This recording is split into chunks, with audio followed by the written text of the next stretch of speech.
Hoje é quarta-feira, dia 30 de outubro de 2019. Claro, tô aqui no Cocatec, seu programa mais que diário sobre tecnologia. E no episódio de hoje, podcastização da Netflix, preço da bateria, cancelamentos e muito mais.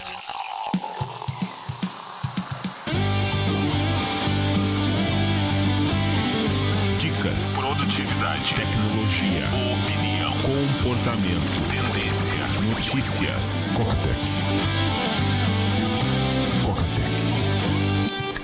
Cocatec, a sua dose diária de tecnologia. Apresentação: Gustavo Faria. E se você ainda não respondeu a Podpesquisa 2019, eu vou deixar o link aqui nas notas do episódio, mas só lá no Google bater Podpesquisa 2019 que você acha. E no dia 16 de novembro vai ter um encontro carioca de podcast, essa parada tanto para produtores quanto para ouvintes. Vai ser uma tarde, de meio-dia até 5 da tarde, eu vou deixar o link também aqui nas notas do episódio, ingressos gratuitos. E já que pensei podcast, Netflix tá fazendo um teste na versão Android, que é o 2x. Na verdade, você ter variabilidade na velocidade, vai de meio até 1,5. Meio, 0.75, 1.25 e 1,5x. E aí, polêmica. Eu ouço todo o meu conteúdo, que eu chamo de conteúdo bruto, né? Aquele conteúdo que você faz download. É 3x. Hoje, português, inglês, podcast. O áudio do Telegram é 2x, porque não vai mais do que isso. O audiobook também, porque os meus audiobooks, eles seguem mais uma linha técnica, ainda que você não tem o conceito de pausa dramática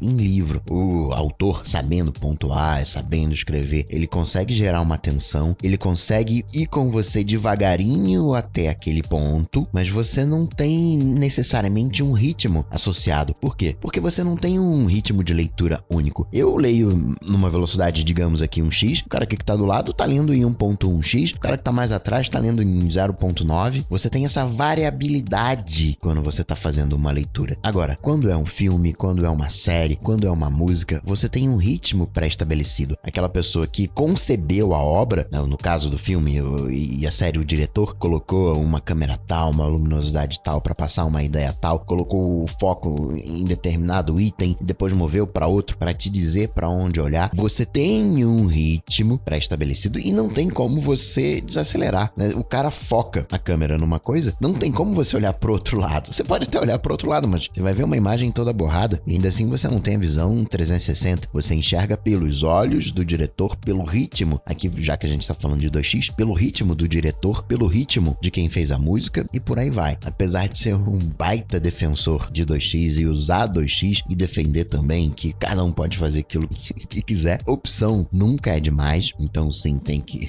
ter, mas tem que usar com moderação. O que faz diferença na vida não é a quantidade de livros, filmes, etc. que você viu leu. O que faz a diferença é o quanto que você consegue aplicar na sua vida. Galera do Hackeando os Atalhos da Siri, eu falo que eu tenho meu projetinho de ler livro, escutar livro, eu leio, eu escuto, depois eu faço uma análise, quais são os elementos, quais são as coisas desse livro que eu quero levar pra minha vida, ok? Você pode ler um livro por lazer, ver um filme por lazer, ok? Quando eu tô jogando meu PUBG, eu não quero nada mais além de jogar PUBG. Às vezes, quando você tá estudando, quer procurar alguma coisa, uma velocidade acelerada ajuda muito. Enfim, é bom, mas usemos com moderação. E o Spotify voltou a dar lucro, tá com 113 milhões de assinantes no Premium. Ao todo, eram 232, somando os não pagos, 232 milhões de usuários, agora 248 milhões, e 14% desses usuários ouviram pelo menos um podcast. 35 milhões de pessoas. E outro dado curioso, talvez até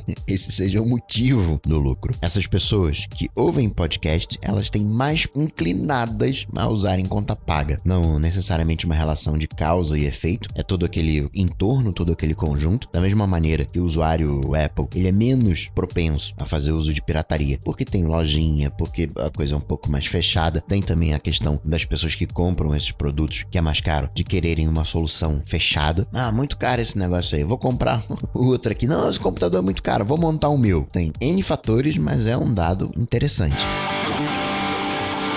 Notícias. Cocatec. E vamos começar hoje falando das tretas. China aprovou a sua lei de criptografia, regulamentando a criptografia. A China é uma coisa complicada, né? Ela entendeu que tecnologia dá para ser usado como uma maneira de manobrar, controlar as massas. Você tem um lado de propaganda, é uma maneira de você conduzir as massas. A propaganda, né, nesse sentido, quer que você pense uma determinada coisa, né? Te orienta para pensar numa determinada coisa. Não levanta a bola para fazer você pensar, olha, já pensou nisso? Já pensou naquilo outro? Olha, tem esse dado aqui, tem esse outro dado aqui. Meio como eu tento fazer no Coca-Tech, né? De não querer que você pense uma determinada coisa, mas que você pense sobre essas determinadas coisas, para que você considere e monte a sua própria opinião. E nem tô falando das questões sociais envolvendo, né, o controle social que a China exerce em cima de determinadas minorias, é do uso da tecnologia, né, do crédito social. Não, você não tem ponto para comprar a passagem de avião, não. Você vai ter que ir de trem. Pô, Coca, mas tem isso também na banda de cá. Você só pega avião, né, se tiver dinheiro, que é mais caro. Se você não tiver o dinheiro, né, esse crédito social, você vai ter que ir de ônibus, trem, sei lá. Tem uma diferença aí. Porque esses pontos são pontos porque você foi lá no post do governo, adotando uma linguagem do lado de cá, você foi lá no post do governo e deu o joinha, você comentou. A China tem as suas particularidades. A ideia por detrás dessa regulamentação da criptografia é a questão das criptomoedas. Você tem um ponto para regulamentar as criptomoedas. Tem as regrinhas. Se você descobrir uma falha, né, criptográfica, você tem que reportar para o governo, que, né, é uma coisa óbvia. Ele já tem esse processo digital de dinheiro, você já não tem mais o dinheiro moeda tão ativo. Vai com certeza tomar liderança nessa questão das criptomoedas, como tá tomando liderança em tudo. Uma das coisas ruins da criptomoeda é que qualquer um pode fazer a sua própria criptomoeda. Tá aí o Facebook com Libra e você tem o Telegram, você tem várias iniciativas. De alguma maneira, o Jack Dorsey do Twitter, mas também da Square, tem uma abordagem mais interessante porque coloca a galera para trabalhar em cima do Bitcoin, para dar moral pro Bitcoin, revisar código, verificar se tá tudo direitinho. Uma iniciativa da Square para consolidar o que já tem e não reinventar a roda. Facebook não com o Bitcoin, né? Exato, porque tem algumas restrições, mas o Facebook poderia tranquilamente adotar, pegar uma criptomoeda já existente, falando, galera, ó, não vou usar aqui isso como meio de pagamento. Mas não, o Zuck quer é outra coisa. O Zuck também quer controle. Não se engana, não. O Zuck lançou lá nos Estados Unidos o Facebook News, que pega New York Times, Business Insider, diversos jornais para ter essa binha de notícias. Tá pagando para os jornais milhões de dólares, vai obviamente coletando dados, não compartilha esses dados com os jornais. Os artigos são algoritmos, né? Os artigos que você vê tem a seleção humana também, tem a curadoria humana, mas também tem máquina. Eu acredito que essa iniciativa vai falhar no longo prazo, miseravelmente. O Zuck tem que tentar, mas é um pouco de você entender como a rede opera, né? Eu citei a questão do Jack Dorsey, Twitter, né, de apoiar aquilo que já tem, porque o Twitter, ele é um pouco assim, a comunidade do Twitter, ela não é livre a palavra, mas ela é meio livre, ela é mais orgânica. Facebook não, Facebook é uma coisa já mais fechada, são outras regras de operação. Como o WhatsApp também tem regras distintas. Os funcionários do Facebook fizeram uma cartinha pro Zuck, 250 funcionários assinaram a cartinha, falando, pô, Zuck, faz isso não, a gente gosta tanto aqui na empresa. E você vai deixar que alguém pague, no caso um político, os anúncios políticos, para promover uma notícia com fake news sem fazer checagem. Essa aqui é a nossa empresa. E eu vou te falar, nem sei se eu levo muita fé nessa carta não, viu? Mas, enfim, teve áudio vazado do Sundar Pichai falando sobre o quê? Vazamentos do Google, uma coisa meio Inception, né? Áudios vazados falando sobre vazamentos. No áudio tem ele falando que a confiança é uma das coisas mais fundamentais dentro do Google, mas tem que tomar cuidado porque hoje em dia as coisas que são feitas no Google não ficam dentro do Google, acaba indo parar na imprensa e muitas das vezes as discussões são usadas contra o Google. A Apple fez um comercialzinho falando que a gente tem mais dado privado, informações privadas dentro do nosso smartphone do que na nossa casa, o que é uma baita verdade, né? Qual dos dois está mais seguro? Qual dos dois você se preocupa mais? Uma pesquisadora de segurança conseguiu acesso ao alimentador pet da Xiaomi, a princípio todos eles, coisa aí de uns 10 mil, e conseguiria trocar o horário, o tamanho da porção sem precisar de senha. Aqueles aplicativos que estavam na App Store, que com malware, que ficava em plano de fundo, bannerzinho ali, monetizando subrepticiamente, foram retirados da App Store. A Amazon, que vai fazer um festival de música lá, iTunes Festival, tá sofrendo um boicote, 175 músicos. Então, boicota esse festival, porque a Amazon presta serviço pro governo, ICE, a parte de imigração. Microsoft conseguiu o contrato, que a Amazon tava brigando também, mas Microsoft levou do Jedi, adoro o nome desse projeto, do Pentágono, 10 bilhões de Trumps. Microsoft ganhou. Seu Elon Musk, né, que tava ruim de grana, ele tá doando $1 milhão de Trumps pra plantar árvore. Falou, pô, tô aqui sem grana, né? Pouca liquidez. Tá doando 1 milhão. Imagina se tivesse com grana. Falando de mobilidade, Uber iniciando um teste para que o motorista diga se ele aceita dinheiro ou não. Ter opção é sempre bom. Dinheiro, é o que obrigatoriamente tem que ser aceito. Por outro lado, aquilo que eu falo. Primeira coisa, segurança. Talvez a gente ainda não esteja nesse ponto de segurança como sociedade para fazer um uso tão corrente do dinheiro. Uber tem novas regras de cancelamento e espera. Se o motorista ficou esperando mais de 2 minutos, dependendo da cidade, sim, vai ter um acréscimo no preço final da corrida. E um problema é que as regras, elas não são justas. O Uber diz, teu motorista tá chegando em breve, mas se você atrasar, ele te cobra. Se o motorista chegar atrasado, né, você recebe alguma coisa por isso? O motorista chegou no local, tá esperando mais de 3 minutos, pode cancelar a corrida e vai ganhar ali um cascalhinho. Ok, legal. Mas e quando o motorista cancelar, você fechou a corrida, não tô indo aí, ele cancela. Você vai ganhar um cascalho? Quando você cancela uma corrida, você tem até 3 minutos agora para cancelar uma corrida. Se você cancelar depois disso, você tem um adicional de tempo, mais o tanto que o motorista se deslocou de onde ele tava para te pegar. Ok, legal. Mas de novo, e se o motorista cancelar e me deixar esperando? Uber vai pagar? Colocar a regrinha é muito fácil, mas que seja regra para todo mundo, sem estourar na ponta mais fraca. E Coca, a Anatel zerou a taxa para homologar o smartphone? Tinha zerado para o consumidor final, no caso de uso próprio, e agora tá zerando também para os fabricantes. Entretanto, porém, todavia, né, deixa eu falar o preço. Quanto que o fabricante paga para a Anatel, né? A taxa de homologação é de R$500. E aí você já vê que não é exatamente assim. Por quê? Uma homologação de um smartphone tem diversas fases. A Anatel, guardando as devidas proporções, é como se fosse um cartório. Só faz o registro do processo. Nasceu seu filho. Você vai lá no cartório registrar o seu filho. Essa é só a ponta. Você tem que pagar o parto, né?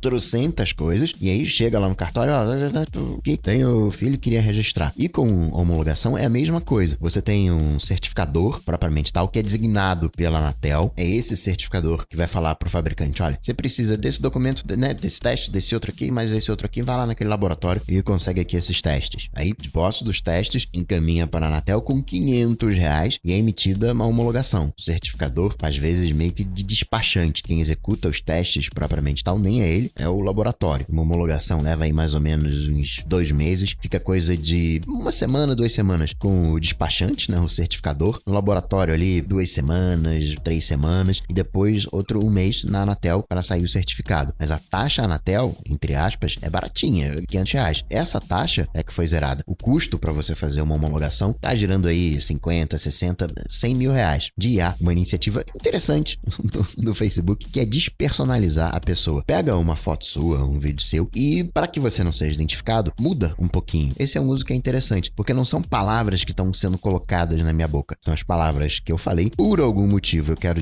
como se fosse uma máscara, não, pixelar o vídeo, só que fica com um rosto, entre aspas, humano, né? Fica com um rosto visível. É uma imagem criada, um rosto criado, um rosto fake, mas totalmente humano, você nem percebe. Quando o tema é a livre circulação da informação, vale a pena. BBC, para passar a perna, eventualmente na censura, tá com um site agora na Deep Web. O que mais? WhatsApp, Facebook, processando a NSO Group, aquele grupo israelense que, né, vende para as forças policiais, mas que hackeia o WhatsApp. Pois é, um pequeno detalhe aí, é que é usado por todas as forças policiais, só que o Zuck tá criando um caso para aqueles governos, digamos, não americanos, aqueles governos ditos ditatoriais. Alô, trocadilho. A Apple, que estava processando aquela empresa que virtualizava o iOS para você testar as coisas, né, achar falhas de segurança, tá tomando um contra-processo em cima desse, porque um dos responsáveis pelo projeto chegou a achar 7 falhas de segurança, mostrou para a Apple, como tem o programa de recompensa, deveria receber aí uns $300 mil, não recebeu, tá processando a Apple, e a resposta no processo oficial, dizendo, não, aqui a gente tá te ajudando, Apple, é um serviço até que eu tô prestando para você. Você tá aí tentando controlar quem pode pesquisar ou não as falhas de segurança, como é que isso vai ser informado pro público. Não, aqui não tem essa parada não, aqui a coisa é aberta. E Coca, o Apple Pay aí é fraudável, prenderam um carinha 4 anos, vai ficar preso por uma fraude milionária com o Apple Pay. Pois é, esse carinha, ele teve acesso a coisa de uns 500 cartões e associou esses cartões com o Apple Pay. Então, na verdade, não chega a ser exatamente uma falha no Apple Pay. Ele teve acesso aos cartões, conseguiu validar esses cartões, conseguiu associar com o Apple Pay e estava usando. AirPods Pro já tem o preço de reparo de bateria, o serviço de bateria, e é o mesmo preço nos Estados Unidos do que dos AirPods. Então, se, né, mantendo a regra, a gente pode imaginar que no Brasil seriam os mesmos R$520 para 2 anos de uso, então manteria aquela conta de R$10 por mês, né, o aluguel de fone. O preço da ponteirinha de silicone, $4. Legal ter, porque muita gente vai perder. Pô, qual que essa Apple é maravilhosa mesmo, né? Até na pontinha dos AirPods ela pensa. Pois é, mas compra a tecla. Tá com um problema numa tecla? Eu compro uma tecla. O pezinho, você tem MacBook Pro, aquele pezinho de borracha preto, arranja um daquele, né? Vai lá na loja comprar. Ótimo que tenha a borrachinha de silicone, mas, né, ainda tem muita dívida nessa questão de reparabilidade. A Apple não teve MacBook Pro 16 polegadas, nem AirTags ainda, nessa terça-feira. Vamos ver se na quarta, né? Espera até o final da quarta pra ver se pinga algum anúncio. Parece que o anúncio dos AirPods Pro foi uma coisa pra casar com o sistema que tava saindo. Não, tá saindo aqui o sistema, né? Vamos anunciar o produto. HomePod brincando com a última atualização 13.2, a Apple até retirou do ar. Esse é um problemão falando de Brasil, porque a Apple tá trocando o dispositivo e não tem HomePod aqui no Brasil. Então vale a pena dar uma segurada, né? Esses casos, esses produtos que não tem suporte aqui no Brasil, espera pelo menos 3 vezes mais aquilo que você espera para instalar uma atualização, espera para esses produtos. Seu Rambo, que tinha achado as AirTags, achou referências da Smart Battery Case para a linha 11, né? O iPhone 11 e o 11 Pro e Max, na batalha da fotografia computacional. Fizeram um comparativo da câmera do 11 Pro com o DSLR e a qualidade da DSLR é melhor. Você vê um borrado de fundo mais homogêneo, é uma coisa ótica, entre aspas, analógico. No caso do iPhone é digital, mas vou te falar, pro meu olho tá bastante próximo. Consigo perceber essa homogeneidade, consigo perceber que ainda tem um chãozinho pro 11 Pro, mas